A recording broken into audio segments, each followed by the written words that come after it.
సోదరులారా, నేటి జుమ్మా ప్రసంగం రెండవ ఖలీఫా ఉమర్ రదియల్లాహు అన్హు వారి యొక్క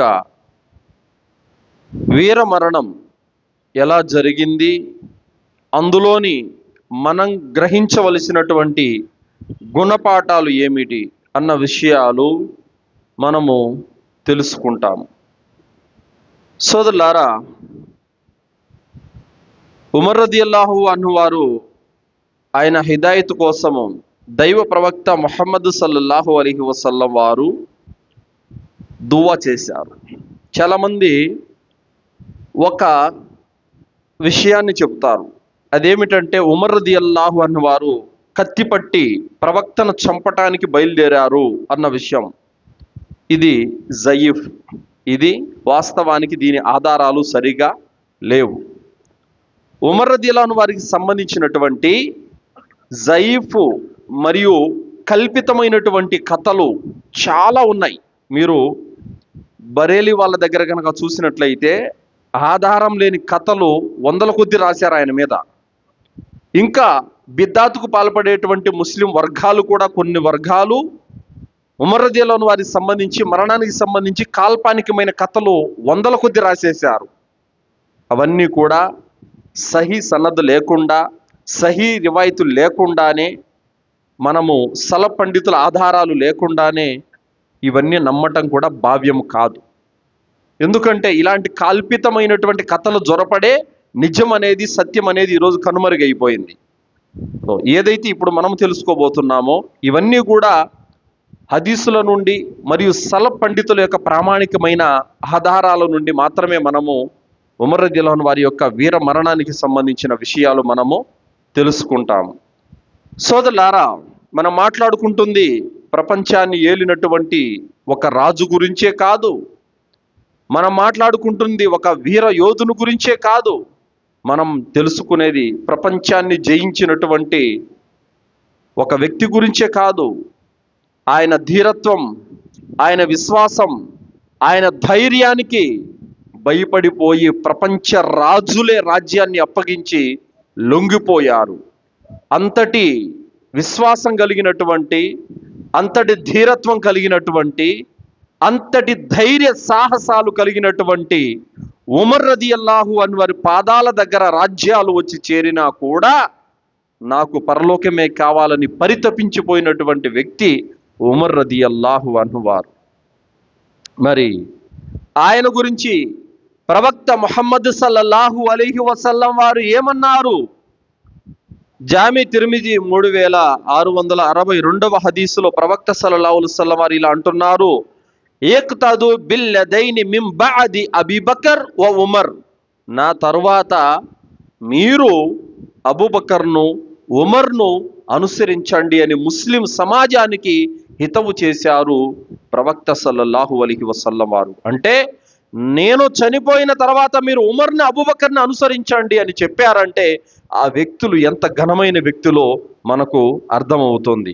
సోదరులారా, ఉమర్ రదియల్లాహు అన్హు వారికి ఒక బలమైనటువంటి కోరిక ఉండేది. ఈ కోరిక ఆయన హృదయంలో నిండుగా ఉండేది. దృఢమైన సంకల్పం కూడా చేసుకొని ఉన్నారు. అదేమిటంటే, నేను అల్లాహ్ మార్గంలో షహీద్ అయిపోవాలి, అల్లాహ్ మార్గంలో నేను వీర మరణం పొందాలి అన్నటువంటి కోరిక, ఆశ ఉమర్ రదియల్లాహు అన్హు వారిలో నిండుగా ఉండేది. మనం ఏం అడుగుతాం? ఆరోగ్యం కావాలని అడుగుతాం, ఒక భూమి ఉంటే రెండో భూమి కోసం అడుగుతాం, ఒక ఇల్లు ఉంటే రెండో ఇల్లు కోసం అడుగుతాం, కూతురు పెళ్లి కోసం అడుగుతాం, కొడుకు పెళ్లి కోసం అడుగుతాం, ఉద్యోగం కోసం అడుగుతాం, చదువు కోసం అడుగుతాం, విదేశాల టూర్ కోసం అడుగుతాం, ఇంకా ప్రాపంచిక అవసరాల కోసం మనం అడుగుతాం. కానీ ఉమర్ రదియల్లాహు అన్హు వారు నా కొడుకు ఉద్యోగం ఇవ్వమని అడగలేదు, నాకు భూమి కావాలని అడగలేదు, నాకు అధికారం కావాలని అడగలేదు. అల్లాహ్ నీ మార్గంలో షహీద్ అయిపోయే భాగ్యాన్ని ప్రసాదించు ప్రభువు అని చెప్పి ఈ దువాను ఆయన కొన్ని వందల సార్లు చేశారని సలఫ్ పండితులు చెబుతున్నారు. సోదరులారా, ఆయన ఎప్పుడు కూడా ఈ దువా చేసేటటువంటి వారు, అల్లాహుమ్మ ర్జుక్ని షహాదతన్ ఫీ సబీలిక్, అల్లా నీ మార్గంలో నేను షహీద్ అయిపోయే వీర మరణం పొందే భాగ్యాన్ని ప్రసాదించు. వజఅల్ మౌత్ ఫీ బలది రసూలిక్, మరియు నేను ప్రవక్త ఊరైనటువంటి మదీనాలో నేను షహీద్ అయిపోయే భాగ్యాన్ని ప్రసాదించు అని కోరుకున్నారు. ఇందులో రెండున్నాయి. ఒకటి వీరమరణం కావాలి, రెండు ఆ మరణం కూడా మదీనాలోనే కావాలి అని అడిగారు ఉమర్ రదియల్లాహు అన్హు వారు అల్లాహ్తో. అయితే సహీ అల్ బుఖారీ 1890వ హదీసులో ఈ దువా ఉంది. దీని గురించి చాలా మంది సలఫ్ పండితులు కూడా దువా చేశారు, అల్లాహ్ మార్గంలో మాకు వీర మరణం కావాలని. ఎందుకంటే సోదరులారా, ఏ గుండె జబ్బుతోనో, ఏ షుగర్ వచ్చో, ఏ బీపీ వచ్చో, ఏ కడుపు నొప్పుతోనో, ఏ లారీ గుద్దో ఎంతమంది చనిపోతున్నారు. అదేదో అల్హమ్దుల్లా అల్లాహ్ మార్గంలో చనిపోయే నియత్తు పెట్టుకొని ఉంటే నువ్వు మంచం మీద సావు వచ్చినా కూడా షహీద్ అయిపోయినట్టే లెక్క. కావున మంచి నియత్తు పెట్టుకొని ఉండాలి, మంచి సంకల్పం మనలో ఉండాలి. నిజంగా నీ సంకల్పం కరెక్ట్ అయిందైతే, నీకు అల్లాహ్ మార్గంలో షహీద్ అయిపోవాలన్న కోరిక, ఆశ నీలో ఉంటే గనక నీ ఇంట్లో నువ్వు పడక మీద చనిపోయినా కూడా నువ్వు షహీద్ కిందే లెక్క. సహీ హదీస్ ఉంది. కావున మనము కూడా అల్లాహ్ మార్గంలో చనిపోయే భాగ్యాన్ని ఇవ్వాలని అల్లాహ్తో మనం వేడుకుంటూ ఉండాలి. మరి ఈ దువా చేసిన తర్వాత ఉమర్ రదియల్లాహు అన్హు వారి యొక్క కుమార్తె హఫ్సా రదియల్లాహు అన్హ వారు విచారం వ్యక్తం చేసింది. ఆశ్చర్యం, నాన్న మీరైతే దువా చేస్తున్నారు కానీ ఆ దువా ఎలా కుబులవుతుంది చెప్పండి? ఇప్పుడేమో అంతా ఇస్లాం రాజ్యం అయిపోయింది, మదీనాలో ఉండేదంతా ముస్లిములే, మిమ్మల్ని చంపే అవసరం ఎవరికి వస్తుంది? పైగా మీరు మదీనాలోనే కావాలని కోరుకుంటున్నారు, అది ఎలా సాధ్యం నాన్న అని చెప్పేసి హఫ్సా రదియల్లాహు అన్హ వారు ఆశ్చర్యంగా అడిగారు.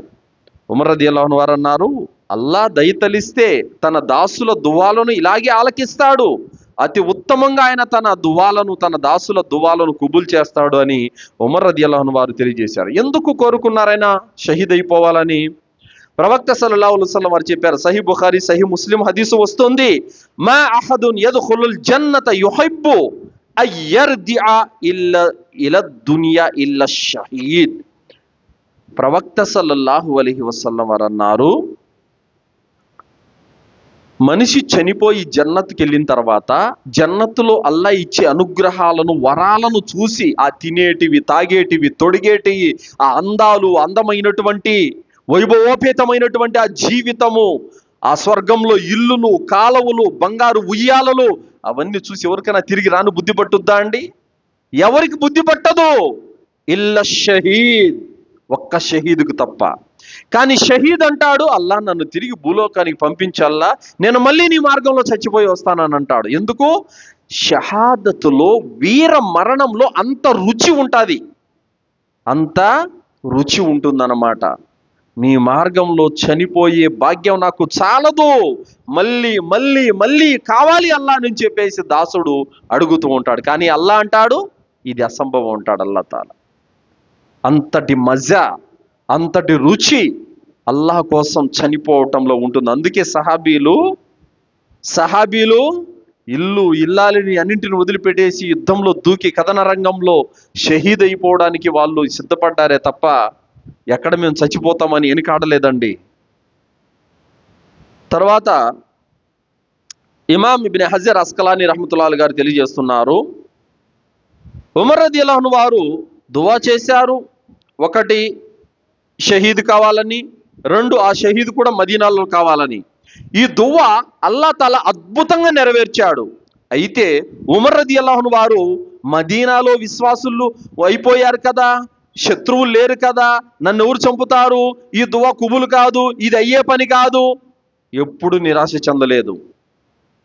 ఏది ఏమైనా నా దువా అల్లా కుబుల్ చేస్తాడు అనే ఈమాన్ బలంగా ఉన్నింది ఆయనకి, అల్హమ్దులిల్లా. కాబట్టి మనమేంటి అంచనాలకు పోకూడదు, అసాధ్యమైన దాన్ని కూడా అల్లా సుసాధ్యం చేస్తాడు. కావున అంచనాలకు పోకుండా నమ్మకం పెట్టాలంతే. ఉమర్ రదియల్లాహు అన్హు వారు ఈ దువా మీద అలాంటి నమ్మకాన్ని కలిపారు. అలాగే ఉమర్ రదియల్లాహు అన్హు వారు షహాదత్ అనేది చరిత్రలో నిలిచిపోయేటటువంటి సంఘటన. అందుకోసమే ఈరోజు ఆ మహనీయులు షహీద్ అయిపోయి 14 శతాబ్దాలు అయిపోతున్నప్పటికీ కూడా ఇంకా మనం మెంబర్ల మీద నిల్చొని ఆయన గురించి మాట్లాడుకుంటున్నాం. అల్హమ్దులిల్లా. ప్రపంచమే ఈరోజు రాజ్యాలను పరిపాలించిన రాజుల్లోకెల్లా అతి ఉత్తమమైన రాజు ఎవరని భూమి పుట్టినప్పటి నుంచి కూడా చూసుకుంటే ప్రధానమైనటువంటి పేరు మొట్టమొదటిగా ఉమర్ రదియల్లాహు అన్హు వారి పేరు వినపడుతుంది. ఆయనకు ముందు ఉత్తమంగా పరిపాలించిన నాయకుల కంటే కూడా, ఆయన తర్వాత కూడా ఉత్తమంగా పరిపాలించిన నాయకుల కంటే కూడా అతి ఘనంగా ఆయన పేరే వినపడుతుంది. అల్హమ్దులిల్లా. అంతగా ఉమర్ రదియల్లాహు అన్హు వారు రాజ్యాన్ని పరిపాలించారు. అయితే ఉమర్ రదియల్లాహు అన్హు వారు ఎన్నో రాజ్యాలను జయించారు, ఎన్నో దేశాలను కైవసం చేసుకున్నారు, ఎన్నో సంపదలను తన ఆధీనంలోకి తెచ్చుకున్నారు. అయినప్పటికీ కూడా ఆ జయించిన రాజ్యాలు, ఆయన జయించిన ధన సంపదలు, వాటితో ఆయన హృదయం తృప్తి పడలేదు. ఆఖిరత్ కోసం నేను ఎప్పుడైతే అల్లా మార్గంలో షహీద్ అవుతానో అప్పుడే నా హృదయానికి తృప్తి అన్నారు ఆయన. అల్హమ్దులిల్లా. మనకు అప్పులన్నీ తీరిపోయి ఓ 10 లక్షల డబ్బు నిందంటే అల్హమ్దులిల్లా చాలు ఇంకా అనుకుంటాం మనం. ఏదైనా ప్రాపంచిక సంపద దొరికిందంటే ఇంకా నేను సెటిల్ అయిపోయాను చాలు అనుకుంటాం. గవర్నమెంట్ ఉద్యోగం దొరికితే ఇంకేం కావాలి అదృష్టవంతుడు అని అంటాం. కానీ ఉమర్ రదియల్లాహు అన్హు వారు రాజ్యాన్ని పరిపాలించే రాజుగా అధికారం దక్కినా దాంతో తృప్తి పడలేదు. ఎంతో ఖనిజ సంపదంతా వచ్చి మదీనాకు వచ్చినా కూడా దాంతో ఆయన తృప్తి పడలేదు. ఎంతో భూభాగం అంతా కూడా ఆయన వశమైనా దాంతో ఆయన తృప్తి పడలేదు. చావు, నాకు అల్లా మార్గంలో వీర మరణం రావాలి, అదే నాకు తృప్తి అని చెప్పేసి ఆయన వ్యక్తపరిచారు. సోదరులారా, ఆలోచించండి. ఉమర్ రదియల్లాహు అన్హు వారి యొక్క వీర మరణం కంటే ముందు ప్రవక్త ముహమ్మద్ సల్లల్లాహు అలైహి వసల్లం వారు బ్రతికి ఉండగానే ఉమర్ రదియల్లాహు అన్హు వారు షహీద్ అయిపోతారన్నటువంటి వార్త ఇచ్చారు ప్రవక్త గారు. అల్లా తాలా ప్రవక్త ముహమ్మద్ సల్లల్లాహు అలైహి వసల్లం వారికి వహీ ద్వారా తెలియచేశాడు ఉమర్ రదియల్లాహు అన్హు వారు షహీద్ అయిపోతారని చెప్పేసి. దానికి ఆధారం సహీ బుఖారీ 3675వ హదీసులో ఉందన్నమాట. అదేమిటంటే, ఒకానొక సందర్భంలో ప్రవక్త ముహమ్మద్ సల్లల్లాహు అలైహి వసల్లం వారు, అబూబకర్ రదియల్లాహు అన్హు వారు, ఉమర్ రదియల్లాహు అన్హు వారు, ఉస్మాన్ రదియల్లాహు అన్హు వారు, వీళ్ళు నలుగురు ఒక ఊహద్ పర్వతం మీద నిలబడ్డారు. నిలబడ్డప్పుడు ఆ పర్వతం అనేది కంపించిపోయింది. అప్పుడు ప్రవక్త సల్లల్లాహు అలైహి వసల్లం వారు అన్నారు, ఉస్బుత్ ఉహద్ ఫఇన్నమ అలైక నబియ్యున్ వసిద్దీకున్ వషాహిదాన్. ఓ ఉహద్ పర్వతమా, స్థిరంగా ఉండు, నీ మీద ఒక ప్రవక్త ఉన్నాడు, నీ మీద నిల్చొని ఉన్నటువంటి వారిలో ఒక సత్యసంధుడు సిద్దీకు ఉన్నాడు, ఇద్దరు అమర వీరులు ఉన్నారు, స్థిరంగా ఉండు అని ఉహద్ పర్వతంతో ప్రవక్త సల్లల్లాహు అలైహి వసల్లం వారు మాట్లాడారు. ఈ సందర్భంగా తెలిసింది, అప్పటికి అబూబకర్ రదియల్లాహు అన్హు వారు బతికి ఉన్నారు, ఉమర్ రదియల్లాహు అన్హు వారు బతికి ఉన్నారు, ఉస్మాన్ రదియల్లాహు అన్హు వారు బతికి ఉన్నారు. చెప్పండి, నబీ ఎవరు? ప్రవక్త సల్లల్లాహు అలైహి వసల్లం వారు. సిద్దీక్ ఎవరు? అబూబకర్ రదియల్లాహు అన్హు వారు. ఇద్దరు షహీదులు ఎవరు? ఉమర్ రదియల్లాహు అన్హు వారు, ఉస్మాన్ రదియల్లాహు అన్హు వారు. అల్హమ్దుల్లా. దీనితో ప్రవక్త గారు ముందే చెప్పేశారు వాళ్ళు షహీద్ అయిపోతారని చెప్పి.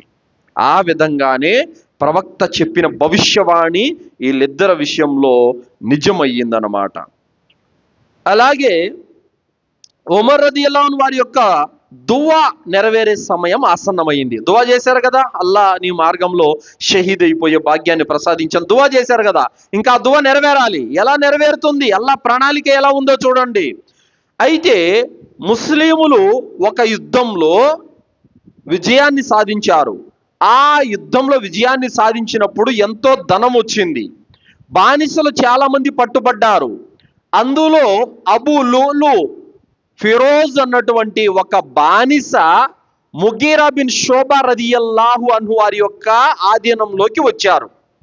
ముగీరా బిన్ షోబా రదియల్లాహు అన్హు చాలా పెద్ద సహాబీ. ఆయన కింద ఇతను బానిసగా వచ్చాడు. అబూ లులు అనేటువంటి ఒక పార్షియన్.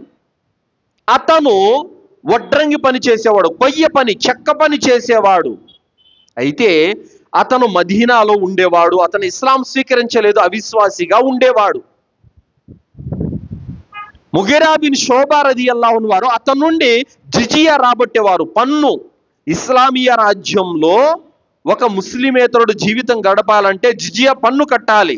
ఆ విధంగా ముగీరా బిన్ షోబా రదియల్లాహు అన్హు వారు అబూ లూలు ఫిరోజ్ నుండి పన్ను రాబట్టేవాడు.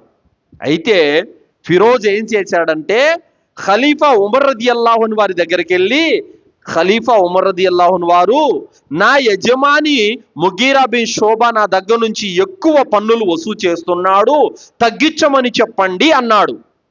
ఉమర్ రదియల్లాహు అన్హు వారు నువ్వేం పని చేస్తావని అడిగారు. నేను ఈ విధంగా చెక్క పని చేస్తానండి, వడ్రంగి పని చేస్తానని చెప్పాడు. ఇంకా ఏమేమని చెప్పేసి వివరాలు కనుక్కున్న తర్వాత, అయితే నువ్వు చేసే పనికి నువ్వు ఇచ్చే పన్ను ఎక్కువేమి కాదు, కట్టచ్చు, ధర్మసమ్మతమే, దాంట్లో తగ్గించాల్సిన అవసరం లేదని చెప్పారు. ఆయన కసి పెంచుకున్నాడు, పగ పెంచుకున్నాడు. అన్నాడు, సరే అయితే తూర్పు పడమరల వరకు మనుషులందరూ మాట్లాడుకునే విధంగా ఒక వస్తువును తయారు చేస్తాను నీ కోసం అన్నాడు. ఉమర్ రదియల్లాహు అన్హు వారు అన్నారు, చూశారా బెదిరిస్తున్నాడు ఇతను నన్ను అని ఉమర్ రదియల్లాహు అన్హు వారు అన్నారు. మరణం అల్లా చేతిలో ఉంది అని చెప్పారు ఉమర్ రదియల్లాహు అన్హు వారు. ఆ విధంగా పన్నాగం పన్నినటువంటి అబూ లూలు ఫిరోజ్ అనేటువంటి వ్యక్తి ఏం చేశాడంటే, సోదరులారా, ఉమర్ రదియల్లాహు అన్హు వారి యొక్క హత్య చేయటానికి కుట్ర పన్నుతున్నాడు. ఇదంతా కూడా బిదాయా వన్ నిహాయా తారీఖ్ అల్ తబ్రీ అనేటువంటి కితాబులో ఇదంతా వచ్చింది సోదరులారా. అయితే ఉమర్ రదియల్లాహు అన్హు వారు మస్జిద్ నబవీలో ఆయన నమాజ్ చదివించేవారు. ఫజర్ నమాజు బాగా చీకటిగా ఉంది, మస్జిద్లో కూడా అంతా చీకటిగానే ఉంది. మనుషులు నమాజుకు రాకముందే అబూ లూలు ఓ మూలన దాక్కొని ఉన్నాడు. బాగా కత్తికి ఇరువైపులా సానబెట్టాడు, రెండు వైపుల పదునుంది కత్తికి. నక్కి నక్కి ఓ మూలన దాంకొని ఉన్నాడు. ఉమర్ రదియల్లాహు అన్హు వారు మస్జిద్కి వచ్చారు, జమాత్ టైం అయింది, అందరూ కూడా జమాత్కు నిల్చొని ఉన్నారు. లైన్లు లైన్లు లైన్లు లైన్లు మొత్తం మస్జిద్ అంతా కూడా నిండిపోయింది. ఉమర్ రదియల్లాహు అన్హు వారు అల్లాహు అక్బర్ అని తక్బీర్ చెప్పారు. సూర్య ఫాతిహా స్టార్ట్ చేసిన కొద్దిసేపటికే అమాంతంగా కత్తితో దాడి చేశాడు అబూ లూలు. దాడి చేసి ఉమర్ రదియల్లాహు అన్హు వారిని అనేక పోట్లు పొడి చేశాడు. పొడిచి బొడ్డు కింద భాగంలో లోతుగా దింపేశాడు. గాయం, పేగులు సైతము చిరిగిపోయాయి. ఆ విధంగా ఎప్పుడైతే దాడి జరిగిందో వెంటనే ఉమర్ రదియల్లాహు అన్హు వారు అబ్దుర్రహ్మాన్ బిన్ ఔఫ్ను ముందుకు పంపండి నమాజ్ చేయటానికి అని చెప్పి ఆ పేరు అన్నారు. అలాగే స్పృహ తప్పి పడిపోయారు. ఈలోపు అతను, ఇంకా ముస్లింలు ముందు లైన్లో ఉన్నవారు ఏం జరిగిందో చీకటిలో అర్థం కావట్లేదు. ఇతను ఫిరోజ్ ఏం చేశాడు, కత్తి పట్టుకొని ఆ లైన్లు దాటుకొని పోయే ఉద్దేశంతో కనిపించిన వాళ్ళందరినీ అలా ఇలా అనేసాడు కత్తితో. 14 మంది గాయపడ్డారు, 7 మంది చనిపోయారు. సహాబీలు 7 మంది సహాబీలను చనిపోయారు. తర్వాత వెనక లైన్లో ఉన్నవారు కూడా ఏం జరిగిందో అర్థం కావడం లేదు. ఎందుకంటే నమాజులో అంత ఏకాగ్రతతో మునిగిపోయారు సహాబీలందరూ కూడా. ఏం జరిగిందో అర్థం కావడం లేదు మబ్బులో. అందులో ఒక సహాబీ వారు ఏం చేశారనంటే, ఇతను కత్తితో అందరిని పొడుస్తున్నాడు. అప్పుడు ఏం చేశాడు, ఒక దుప్పటి అతని మీద వేసేశాడు. ఏం కనపడలేదు. ఇంకా నన్ను పట్టుకున్నారు అని అందరూ పట్టుకున్నారు. ఈలోపు నన్ను చంపేస్తారు, ఇంక వదలరని చెప్పి కత్తి తీసుకొని పొడుచుకొని చనిపోయాడు అతను కూడా. ఆ విధంగా జరిగింది. అయితే ఇక సహాబీలందరూ కూడా భూమి కూడారు. అబ్దుర్రహ్మాన్ బిన్ ఔఫ్ రదియల్లాహు అన్హు వారు నమాజు చదివిపించారు, చిన్న సూరాలు చదివిపించారు, ఖతం చేసేశారు. నమాజ్ అయిపోయిన తర్వాత ఉమర్ రదియల్లాహు అన్హు వారు చుట్టూ భూమి కూడారు. అందరూ కూడా ఆయన తీసుకెళ్ళి ఇంటి దగ్గరికి తీసుకెళ్లారు. ఇంటి దగ్గరికి తీసుకెళ్ళిన తర్వాత ఆయన స్పృహ తప్పి పడిపోయారు కదా, ఇంకా స్పృహలోకి రాలేదన్నమాట. అందరూ కూడా దిగ్భ్రాంతికి గురయ్యారు, దుఃఖంలో మునిగిపోయారు, ఏడ్చే వాళ్ళు ఏడుస్తున్నారు. అతి భయానకమైనటువంటి ఒక సంఘటన ఆ మసీదులో జరిగిందనమాట. ఆ విధంగా ఉమర్ రదియల్లాహు అన్హు వారిని ఇంటికి తీసుకెళ్లడం జరిగింది. రక్తస్రావం, కడుపులో నుంచి రక్తం అనేది చిమ్ముతోంది, ఆగడం లేదనమాట. బట్ట పెట్టారు అయినా కూడా ఆగటం లేదు. ఆ విధంగా రక్తపు మడుగులో ఉమర్ రదియల్లాహు అన్హు వారు ఉన్నారు. అందరూ కూడా ఏడుస్తూ ఉమర్ రదియల్లాహు అన్హు వారి ఇంటికి బయలుదేరారు. సోదరులారా, ఇక్కడ మనము ఆగి ఒక విషయం మనం తెలుసుకోవాలి. ఉమర్ రదియల్లాహు అన్హు వారు ఏమి కోరుకున్నారు? మంచి మరణం కోరుకున్నారు. షహాదా, అల్లా మార్గంలో షహీద్ అయిపోయేటువంటి మరణాన్ని కోరుకున్నారు. సోదరులారా, చావు అనేది ప్రతి ఒక్కరికి వస్తుంది. మనము కూడా ఏం చేయాలంటే సోదరులారా, మంచి చావు కోరుకోవాలి. మన జీవితము ముగింపు అద్భుతంగా ఉండాలి. సోదరులారా, మన జీవితం ముగింపు ఉత్తమంగా ఉండాలి. చూడండి, ఈరోజు సుమన్ టీవీలో ఒక న్యూస్ చూశాను. కూతుళ్ళు విదేశాల్లో ఉన్నారంట, తండ్రి చనిపోయాడు. ఆమె ఫోన్లో లైవ్లో వీడియో కాల్ చూస్తూ ఉంది. తండ్రికి కట్టెలు పెట్టారు, మొత్తము ఆయనకి ఖననం చేస్తున్నారు. ఆమె అంటుంది వీడియోలో, ఇంకెంతసేపు పట్టుద్దండి అని చిరాకు పడుతుంది. తండ్రి చనిపోతే కనీసం రాను కూడా రాలేదు చూడ్డానికి. ఎవరో డబ్బులు పంపించారంట, వాళ్ళు ఇరుగు పొరుగు వాళ్ళు ఖనన సంస్కారాలు జరిపించేశారు. ఈరోజు మంచి చావు కావాలని అల్లాహ్ను వేడుకోవాలి, ప్రార్థించాలి. ఈ బతుకు వద్దు. ఏంటి? మంచం మీద జబ్బు పడిపోయి మూత్రం రాక, మలం రాక, ఒకటికి రెండిటికి అన్నిటికీ మంచం మీదనే చూసేవాళ్ళు ఈశ్వరించుకుంటూ అసహించుకుంటూ, ఇది నికృష్టమైనటువంటి చావు మనకొద్దు. మంచి మరణం రావాలని, ఏ నమాజ్లో ఉండగానో చనిపోవాలని, ఏ రోజా పెట్టిన రోజు చనిపోవాలని చెప్పేసి, ఏ మస్జిద్లో ఉండగానే మరణం రావాలని చెప్పేసి, ఏ అల్లా మార్గంలో పోయినప్పుడు చావు రావాలని చెప్పేసి కోరుకోవాలి. దురదృష్టకరమైనటువంటి మరణం నుండి మంచి చావు కావాలని ప్రతి ఒక్కరు కోరుకోవాలి. ఉమర్ రదియల్లాహు అన్హు వారు అది కోరుకున్నారు.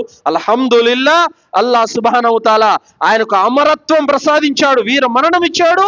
ఆయన కోరుకున్నట్టును మదీనాలోనే ఇచ్చాడు. అల్హమ్దులిల్లా, రెండు నెరవేరాయి. అల్హమ్దులిల్లా. ఆ విధంగా సలఫ్ పండితులు చెప్పారు. ఉమర్ రదియల్లాహు అన్హు వారి జీవితం అంతా అల్లా విధేయతలో గడిచింది. ఆయన ముగింపు కూడా, జీవితం ముగింపు కూడా అద్భుతంగా జరిగింది అని చెప్పారు. మనమేమో పుట్టేటప్పుడు బ్రహ్మాండంగా పుడుతున్నాం, చనిపోయేటప్పుడు ప్రజలు ఈసడించుకొని అసహించుకోవాలని చనిపోతున్నాం. కాబట్టి మంచి చావు కావాలని కోరుకోవాలి. సోదరులారా, ఉమర్ రదియల్లాహు అన్హు వారి యొక్క పరిస్థితి అలా ఉంది. మొత్తం మదీనా నగరం అంతా కూడా ఉమర్ రదియల్లాహు అన్హు వారి ఇంటికి వచ్చారు. అమీరుల్ మోమినీన్ ఎలా ఉన్నారు, ప్రతి నోట కూడా అదే, ఎలా ఉన్నారు, ఏం జరిగింది. మొత్తం మదీనాలో అంతా కూడా దీని గురించి మాట్లాడుకుంటున్నారు. ఉమర్ రదియల్లాహు అన్హు వారిని పడుకోబెట్టారు. కొద్దిసేపటికి ఆయనకు స్పృహ వచ్చింది. కళ్ళు తెరిచిన వెంటనే నా కొడుకుని పిలిచండి, మాట్లాడాలి, నా కూతుర్ను చూపించండి అడగలేదండి. ప్రజలు నమాజ్ చేశారా? ప్రజలు నమాజు పూర్తి చేశారా? మొట్టమొదటి మాట ఇదే అడిగారు. ఏ మాట చెప్పారు సోదరులారా? ఏ మాట చెప్పారు చూడండి. అల్హమ్దులిల్లా చదివారు అన్నారు. అల్హమ్దులిల్లా అని చెప్పారు. తర్వాత ఆయన అంటున్నారు, నాకు వుజూ చేయించండి, నేను నమాజ్ చదవాలి అన్నారు. ఏ పరిస్థితిలో ఉన్నాడండి ఆయన? బొడ్డు నుంచి రక్తం కారిపోతుంది, పేగులు సైతం తునిగిపోయాయి. ఏం కోరుతున్నాడు చూడండి. నేను నమాజ్ చదువుకోవాలి, వుజూ చేయించండి అని అన్నారు. ఏం భయ్ మసీదుకి రాలేదని అంటే, నేను పని ఉండి పోయినాలే అని చెప్పేసి అన్ని నమాజులు ఒకేసారి చదివేవాళ్ళు కొంతమంది, జ్వరం వచ్చిందని వారం పాటు మసీదు అడ్రస్ కూడా కనీసం కనిపించిన వాళ్ళు కొంతమంది, జుమ్మా రోజు మాత్రమే నమాజ్ చదివే వాళ్ళు కొంతమంది. ఈ నాయకుడు మనకు ఆదర్శం అండి. ఇలాంటి నాయకులు మనకు ఆదర్శం. ఎలాంటి స్థితిలో ఉన్నాడు, నమాజ్ గురించి ఏం మాట్లాడుతున్నాడు ఆయన? వుజూ చేయించండి, నాకు నమాజ్ చదువుకోవాలని చెప్పేసి అని అన్నాడు. ఎవరన్నా అయితే ఏమంటారు? నేను చనిపోబోతున్నాను, నాకు అవి కావాలి, ఇవి కావాలి, అవి నా కొడుకులు, నా కూతుళ్ళు, నా మనవలు, నా మనవరాళ్ళు, బంగారు, డబ్బు, బొంగులు, వీటి గురించి వ్యామోహం ఉంటుంది. నమాజ్ మనకన్నా ముందు గతించిపోయినటువంటి సహాబీలు, తాబేయిన్లు వాళ్ళ జీవితంలో నమాజు ప్రధానం. కానీ మన జీవితంలో ఈరోజు ఇల్లు ప్రధానం, భూమి ప్రధానం, బంగారం ప్రధానం, ఆలు బిడ్డల ప్రధానం, తర్వాతే నమాజు. కానీ వాళ్ళ జీవితంలో నమాజు ప్రధానం, దాని తర్వాతనే ఇంకేమున్నా కూడా. ఆ విధంగా ఉమర్ రదియల్లాహు అన్హు వారు అన్నారు, లా హద్ద ఫిల్ ఇస్లాం లిమన్ తరకస్సలా, ఒకవేళ నమాజ్ని విడిచిపెడితే అతనికి ఇస్లాంలో స్థానం లేదన్నారు ఉమర్ రదియల్లాహు అన్హు వారు. కావున సోదరులారా, ఆయన రాజ్యం గురించి కానీ, ఆస్తుల గురించి కానీ, భార్య పిల్లల గురించి కానీ, వారసత్వం గురించి కానీ ఏం మాట్లాడలేదు. నమాజ్, ఆయన నమాజ్ గురించి దిగులు పుట్టింది. ప్రజలు నమాజ్ చదివారా లేదా అంటే, నన్ను పొడిచినప్పుడు నేను పడిపోయాను కదా, తర్వాత ఏం జరిగింది, నమాజ్ అయ్యిందా లేదా అనే యొక్క సంశయంలో ఆయన ఉన్నారు. తర్వాత ప్రజలు నమాజ్ చదివారని చెప్పగానే అల్హమ్దులిల్లా అనుకున్నారు. తర్వాత వైద్యుడిని పిలిపించారు. ఉమర్ రదియల్లాహు అన్హు వారిని పడుకోబెట్టారు. వైద్యుడిని పిలిపించారు. వైద్యుడు వచ్చాడు, చూశాడు, పాలు త్రాగించారు. పాలు త్రాగిస్తే తెల్లగా బొడ్డు కింద భాగం నుంచి, పొట్టలో నుంచి బయటకు వస్తున్నాయి, నాభి దగ్గర నుంచి తెల్లగా బయటకు వచ్చేస్తున్నాయి. అమీరుల్ మోమినీన్, ఇంకా మీరు వసీయత్ సిద్ధం చేసుకోండి, మీరు బ్రతికే అవకాశం లేదని చెప్పారు. ఈ వైద్యుడు సత్యం పలికాడు అని ఉమర్ రదియల్లాహు అన్హు వారు అన్నారు. సోదరులారా, ఈ సంఘటన సహీ అల్ బుఖారీలో వచ్చింది. తర్వాత అడిగారు, సరే నన్ను ఎవరు పొడిచారు అని అడిగారు ఉమర్ రదియల్లాహు అన్హు వారు. ముగీరా బిన్ షోబా రదియల్లాహు అన్హు వారి దగ్గర బానిసగా ఉన్నాడు కదా అబూ లూలు ఫిరోజ్, అతను మిమ్మల్ని పొడిచాడు అని చెప్పగానే అల్హమ్దులిల్లా, అల్లాకు సజ్దా చేయని వాని చేతిలో నా మరణం జరిగింది, నేను ఇంకా ఎక్కడ ముస్లిం పొడిచాడు అని భయపడ్డాను అని అన్నారు. ముస్లిం పొడిచింటే అతను నరకానికి పోయే పరిస్థితి వచ్చేది, కానీ ఇక్కడ పొడిచింది ఒక అవిశ్వాసి. అవిశ్వాసి చేతిలో నాకు మరణం వచ్చిందా, అల్హమ్దులిల్లా అని చెప్పేసి ఉమర్ రదియల్లాహు అన్హు వారు అన్నారు. సోదరులారా, తర్వాత ఉమర్ రదియల్లాహు అన్హు వారి పరిస్థితి అలా ఉంది. ప్రజలంతా వస్తున్నారు, పోతున్నారు, పరామర్శిస్తున్నారు, వస్తున్నారు, పోతున్నారు. హుజైఫా బిన్ యమన్ రదియల్లాహు అన్హు వారు వచ్చారండి. ఆయన చూడగానే ఉమర్ రదియల్లాహు అన్హు వారు కన్నీళ్లు పెట్టుకున్నారు. హుజైఫా, ఇప్పుడైనా చెప్పు, జంగే తాబూకులో మునాఫికుల లిస్టు తయారు చేశారు కదా ప్రవక్త గారు, అందులో నా పేరేముందో, నా పేరేమైనా ఉందేమో ఒకసారి చెప్పవా అని చెప్పేసి అన్నారు. ఉమర్, ఏదైతే ప్రవక్త గారు రహస్యంగా పెట్టమన్నారో దాన్నే మీరు మాటి మాటికి అడుగుతున్నారు, నేనేం చెప్పాలి చెప్పండి అని హుజైఫా రదియల్లాహు అన్హు వారు అనగానే ఉమర్ రదియల్లాహు అన్హు వారు అటువైపు తిరిగి ఏడుస్తూ పడుకున్నారు. హుజైఫా రదియల్లాహు అన్హు వారు వెళ్ళిపోయారు. కుమారుణ్ణి పిలిచారు, అబ్దుల్లా, నేను చనిపోయిన తర్వాత నువ్వు ఒక పని చేస్తావు కదూ, చెప్పండి నాన్న. నా జనాజాలో హుజైఫా రదియల్లాహు అన్హు వారు వచ్చి పాల్గొంటారో లేదో గమనించు ఒకసారి. ఒకవేళ ఆయన పాల్గొంటే గనక నేను మోమిన్, ఆయన పాల్గొనకపోతే నేను మునాఫిక్ని అన్నారు. అల్లాహు అక్బర్. ఎందుకు? హుజైఫా రదియల్లాహు అన్హు వారు మునాఫిక్ జనాజాకు రారు ఆయన అని చెప్పారు. మరొక రివాయతులో వస్తుంది, మీ పేరు లేదండి అన్నారని వస్తుంది, కానీ ఇంకో రివాయతులో ఆయన చెప్పలేదు రహస్యాన్ని, ప్రవక్త ఎవరికి చెప్పొద్దు అన్నారు కాబట్టి ఆయన ఎవరికి చెప్పలేదు అన్నటువంటి విషయం వస్తుంది. అలాగే ఉమర్ రదియల్లాహు అన్హు వారి యొక్క కుమారుడు అబ్దుల్లా చూశారు జనాజాకు, హుజైఫా రదియల్లాహు అన్హు వారు వచ్చారు, పాల్గొన్నారు. కొడుకు కుమారుడు అల్హమ్దులిల్లా అనుకున్నాడు. ఆ విధంగా సహాబీలు వచ్చారు.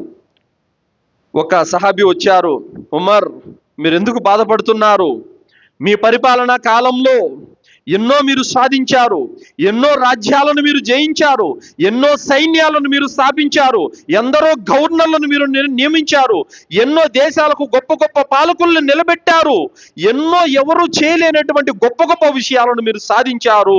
అలాంటప్పుడు ఇంక మీరు బాధపడాల్సిన అవసరం ఏముందని చెప్పగానే ఉమర్ రదియల్లాహు అన్హు వారు అంటున్నారు, అల్లా నన్ను క్షమిస్తాడో లేదో అని అంటున్నారు. అల్లాహు అక్బర్.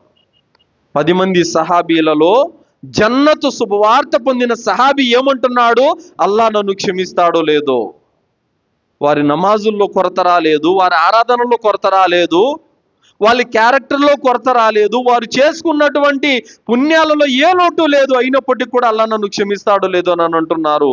ఇక మనం మాత్రం మన నమాజులు అంతంత మాత్రమే, మన విధానాలు అంతంత మాత్రమే ఉన్నాం, అయినా కూడా మనకు జన్నత్ ఏదో ఖాయమైపోయింది అన్నట్టుగా దర్జాగా ఉన్నాం. చెప్పనా, జుమ్మా ఖుత్బా స్టార్ట్ అయినప్పుడు ఇక్కడ కేవలం ఒక 15 మంది మాత్రమే ఉన్నారు, మిగతా వారు లేరు. ఎక్కడుంది ఆశ? ఒంటెను కుర్బానీ ఇచ్చిన పుణ్యం నేను పొందాలి, జుమ్మా రోజు ఒక పండుగ లాంటిది, ఈ దిన పవిత్రతను కాపాడమని అల్లా ఆర్డర్ ఉంది. అనే భయం ఎక్కడుంది? ఏమంటే పనులు ఉన్నాయి, పనులు పనులు పనులు పనులు, చచ్చేంతవరకు ఇదే పనులు ఉంటాయి, ఆగవి. ఈరోజు జుమ్మా 12-12:30 లోపు నేను మస్జిద్లో ఉండాలి, ఒంటెను కుర్బానీ ఇచ్చిన పుణ్యం నేను పొందాలి. ఒక దువా ఉంది, ఆ దువా జుమ్మా రోజు కుబుల్ చేస్తాడు, ఆ దువాను కూడా నేను పొందాలి. వచ్చే జుమ్మా వరకు నా పాపాలు క్షమించబడితేనే ఉంటాయి, ఆ ఘనతను కూడా నేను పొందాలి. ఈ తపన ఎక్కడుందండి అసలు? వారు అన్ని పుణ్యాలు సంపాదించుకొని అల్లాహ్కు భయపడ్డారు. మన వద్ద ఏ పుణ్యాలు లేవు, అయినా కూడా దర్జాగా ఉన్నాం, మనం ఏదో జన్నత ఖాయమైపోయినట్టు. ఆలోచించాలి. ఇలాంటి సహాబీల జీవితాల నుండి మనం గుణపాఠం గ్రహించాల్సినటువంటి అవసరం ఎంతైనా ఉంది సోదరులారా. తర్వాత ఉమర్ రదియల్లాహు అన్హు వారు కుమారుణ్ణి పిలిచారు. కుమారా, నేను వసియత్ చేస్తున్నాను, జాగ్రత్తగా విను. అదేమంటే, నా మీద కొంత అప్పు ఉంది, ఆ అప్పు బాధ్యత నువ్వు తీసుకో, ఆ అప్పును తీర్చేయి. ఒకవేళ ఆ అప్పు తీర్చేటువంటి స్తోమత నీ వద్ద లేకపోతే బను అది తెగవారి నుండి అప్పు తీసుకో, అది సరిపోకపోతే కురైషీల వద్ద నుండి కూడా సహాయం తీసుకో, కానీ బైతుల్ మాల్లో నుంచి ఒక్క పైసా కూడా ముట్టుకోకు అని అన్నారు. నా అప్పు తీర్చునైనా అని చెప్పారు. నిజంగా ఈరోజు మనిషి చనిపోతే వాడు సమాధిని పాలరాతితో కట్టాలా, గ్రానైట్తో కట్టాలా, సత్రం ఎలా కట్టాలి, దినం ఎలా చేయాలి, దస్మా ఎలా చేయాలి, చాలీస్మా ఎలా చేయాలి, ఎన్ని పొట్టేళ్ళు కావాలి, ఎంతమందికి భోజనం పెట్టాలి, ఇది ఆలోచిస్తారు. వాస్తవానికి ఒక ముస్లిం చనిపోయిన వెంటనే చేయాల్సింది, అతని మీద అప్పు ఉందా, అప్పు ఉంటే క్లియర్ చేయాలి. ఒకవేళ అప్పు అలాగే పెట్టుకొని అతను చనిపోయి మీరు ఖనన సంస్కారాలు చేస్తే అతని ఆత్మ మధ్యలో ఊగిసలాడుతూ ఉంటుందని చెప్పడం జరిగింది. ప్రవక్త సల్లల్లాహు అలైహి వసల్లం అన్నారు, జామి తిర్మిది 1078వ హదీసులో, నఫ్సుల్ ముഅ్మిన్ ముఅల్లఖతున్ బిదైనిహి హత్తా యుక్దా అన్హు. ఒక విశ్వాసి మీద అప్పు గనక ఉంటే అతని ఆత్మ మధ్యలో ఊగిసలాడుతూ ఉంటుంది. మరొక హదీసులో ఉంది, అతను సమాధి శిక్ష నుండి విడుదల కూడా పొందలేడు. ఒక జనాజా వచ్చింది, ప్రవక్త నమాజ్ చదివించండి అన్నారు. ఇతని మీద అప్పు ఉందని అడిగారు, ఉందన్నారు. అయితే నేను చదివించను అన్నారు ప్రవక్త గారు, మీరు చేసుకోండి అన్నారు. ఖతాదా రదియల్లాహు అన్హు వారు లేచారు, ప్రవక్త అతను అప్పు నేను కడతానని అన్నారు. అప్పుడు ప్రవక్త గారు నమాజ్ చదివించారు. మరుసటి రోజు వచ్చారు, ఇతని మీద అప్పు తీర్చారా, నిన్న ఎవరైతే బాధ్యత తీసుకున్నారో అతను అప్పు తీర్చాడా, లేదు ప్రవక్త అన్నారు. రెండో రోజు అడిగారు, అప్పు తీర్చారా, లేదు ప్రవక్త అన్నారు. మూడో రోజు అడిగారు, అప్పు తీర్చారా, తీర్చాం ప్రవక్త అన్నారు. ఇప్పుడు అతని ఆత్మకు విడుదల దొరికింది అని అన్నారు. అప్పు తీర్చాలి. బంధువులు చందా వేసుకొనైనా అప్పు తొలగించాలి. ఫస్ట్ పాలరాతితో సమాధులు, గ్రానైట్తో సమాధులు, సత్రాలు అవి కాదు కట్టాల్సింది, చాలీస్మాలు దస్మాలుగా చేయాల్సింది. ఫస్ట్ అప్పు తీర్చాలి. ఇది ముస్లిం మీద ఉన్నటువంటి బాధ్యత, చనిపోయిన ముస్లిం మీద ఉన్నటువంటి బాధ్యత సోదరులారా. ఆ విధంగా ఉమర్ రదియల్లాహు అన్హు వారు అప్పు క్లియర్ చేయమని వసియత్ చేశారు. రెండవది సహీహ్ అల్ బుఖారీలో వచ్చింది హదీసు. అదేమిటంటే, ఉమర్ రదియల్లాహు అన్హు వారు తన కుమారుని పిలిచారు, కుమారా, ఆయిషా రదియల్లాహు అన్హా వారి వద్దకు వెళ్ళు. ఎక్కడైతే ప్రవక్త ముహమ్మద్ సల్లల్లాహు అలైహి వసల్లం వారి సమాధి ఉందో, ఎక్కడైతే ప్రవక్త సమాధి పక్కన అబూబకర్ సమాధి ఉందో, అబూబకర్ పక్కన నా సమాధి కోసము ఆ విశ్వాసుల మాతృమూర్తి యొక్క అనుమతి అడుగు. అనుమతి అడిగేటప్పుడు అమీరుల్ మోమినీన్ చెబుతున్నాడని చెప్పకు, ఉమర్ బిన్ ఖత్తాబ్ అడిగాడని చెప్పు. అబ్దుల్లా రదియల్లాహు అన్హు వారు వెళ్ళారు. ఇంట్లో ఉన్నారు, అమ్మ ఆయిషా రదియల్లాహు అన్హా వారు ఏడుస్తున్నారు.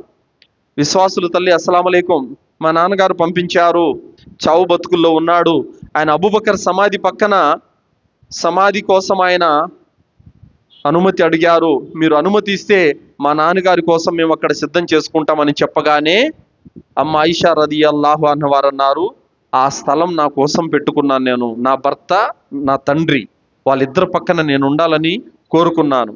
కానీ ఈరోజు ఉమర్ రదియల్లాహు అన్హు వారిని నాకంటే నేను ఎక్కువగా అభిమానిస్తున్నాను, కాబట్టి మీరు తీసుకోండి అని చెప్పేసి ఆమె అనుమతి ఇచ్చారు. వచ్చారు, నానా విశ్వాసుల మాతృమూర్తి ఆయిషా రదియల్లాహు అన్హా వారు అనుమతి ఇచ్చారు అని చెప్పగానే, కుమారా నువ్వు ఒక పని చెయ్యి, ఇప్పుడు నేను బతికున్నాను, నువ్వు అడిగావు, అనుమతి ఇచ్చింది, నేను చనిపోయిన తర్వాత ఆమె అభిప్రాయం మారచ్చు. నువ్వేం చేస్తావంటే, నేను చనిపోయిన తర్వాత మళ్ళీ ఒకసారి ఆమె ఇంటికి వెళ్ళి మళ్ళీ అనుమతి అడుగు. అప్పుడు కనుక ఆమె అంగీకరిస్తే అప్పుడు నన్ను వాళ్ళిద్దరు సమాధి పక్కన నన్ను ఖననం చేయండి. ఒకవేళ ఆమె అంగీకరించకపోతే తీసుకెళ్ళి వేరే చోట నన్ను ఖననం చేయండి అని ఉమర్ రదియల్లాహు అన్హు వారు చెప్పారు. రాజ్యాధినేత ఒక స్త్రీ దగ్గర ఏ విధమైనటువంటి వినయం, గౌరవం, ఆమె మాటగా రెస్పెక్ట్ చూడండి సోదరులారా. ఉమర్ రదియల్లాహు అన్హు వారి జీవితం నుండి ఒక కోణం నుండి కాదు, అన్ని కోణాల నుండి కూడా మనకు బంగారం, వజ్రాల లాంటి విధానాలు, మార్గాలు మనకు దొరుకుతాయి సోదరులారా. కావున ఆ విధంగా ఉమర్ రదియల్లాహు అన్హు వారు ఈ రెండు విషయాలను ప్రధానంగా చెప్పడం జరిగింది. ఉమర్ రదియల్లాహు అన్హు వారు కాసేపటికి ఆయన చనిపోయారు. ఇన్నా లిల్లాహి వ ఇన్నా ఇలైహి రాజిఊన్. ప్రజలందరూ కూడా చాలా శోక సముద్రంలో మునిగిపోయారు. తర్వాత ఆయన్ని తీసుకెళ్ళి జనాజా నమాజ్ చదివించారు.